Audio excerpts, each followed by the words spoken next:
Hi guys, so welcome back to another video. Now in today's video, I am going to be answering a question that I have heard so many times on my YouTube and Instagram accounts in the comments or in DMs saying, Nikita, is it worth to pay an agent money and come to the UK? You know, there are agents who are asking me to pay 20 lakh rupees, 25 lakh rupees, or maybe even 30 lakh rupees. Is it worth me paying that money and coming to the UK on the work visa?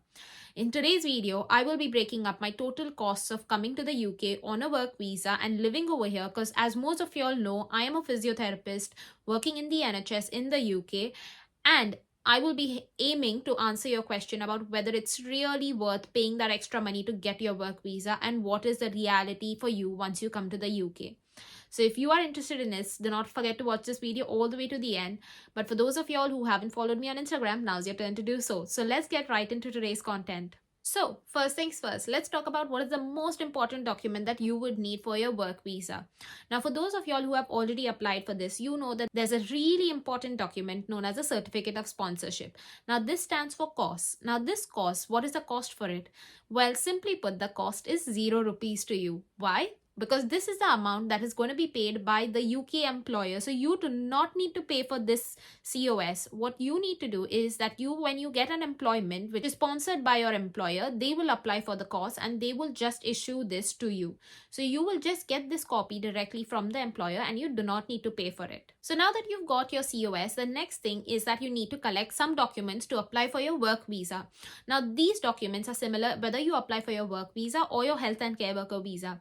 If you are a healthcare professional who's planning to come to the UK and have got a sponsored job, I would highly recommend you try to go on the health and care worker visa. There are obviously many healthcare occupations on this visa category right now, and most of them are on the shortage occupation list. If you have any concerns about getting a job in the UK or are struggling to even land interviews or clear those interviews, do not forget to book a one-to-one session with me. But let's come into the documents. So now the first thing you need to remember about the first document that you need to collect is your police clearance certificate. Now the cost for the police clearance certificate is just about 500 to 800 rupees in the UK, depending on which state you are in.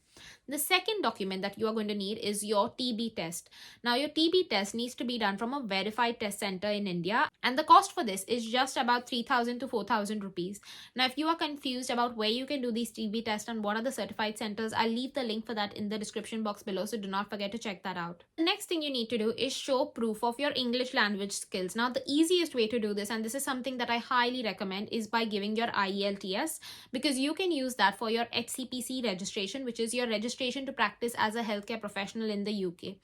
However, the other way to demonstrate this is by your UK ICTIS certificate. Now, the cost for this is roughly around 15 to 16,000 rupees. So, as you can see right now, the total that we have to pay up to this stage right now is about 20,000 rupees, which is not a lot of money. So, the next important fee that you will need to take into consideration is your visa cost. Now, because I was on the health and care worker visa, I did not have to pay a lot. So, the current amount that I think I had to pay was about £250, which is nearly 25,000 rupees. Other than this, I did not have to pay any immigration health surcharge or the IHS fees. Now, the IHS fees is for you to be able to access the NHS system when you are in the UK. Again, if you are on the health and care worker visa, you do not need to pay the IHS fee, which is another reason why I recommend this visa.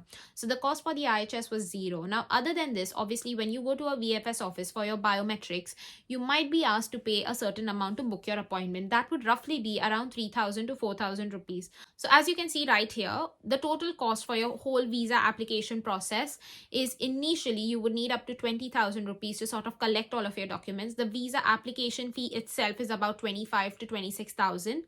And other than that, you need to pay another 3 to 4,000 for booking your VFS appointment. As you can see, the total cost for this is just about 50,000. Now again, this is the total cost that you have to pay if you come on the health and care worker visa in the UK, especially if you're a healthcare professional. Now, just think about it. When an agent asks you for 20 lakhs or even 30 lakh rupees in order to offer you a sponsored job in the UK, what are you actually paying for? Because really, the work visa is just about 50,000 rupees, and at the most, it's going to cost you 60,000 rupees if you go in for additional paid services with your visa category or your visa charges. However, this agent is asking you so much money. Is it really worth it, guys? Well, it's really not worth it. It definitely isn't. Another thing that I've usually heard these agents tell people is that you will earn up to 25 lakhs per month in the UK, or you will earn up to 30 lakhs per month in the UK. And this is another concern that people have in terms of what is your salary. So let me just remind you, if you work as a band 6 in the UK, your salary right now is going to be only £35,000. What you take home after that is much lesser. And then obviously a lot of that money just goes into you surviving in the UK. So if you want to save money, it's going to be very, very less, let alone be able to pay that agent off using your salary.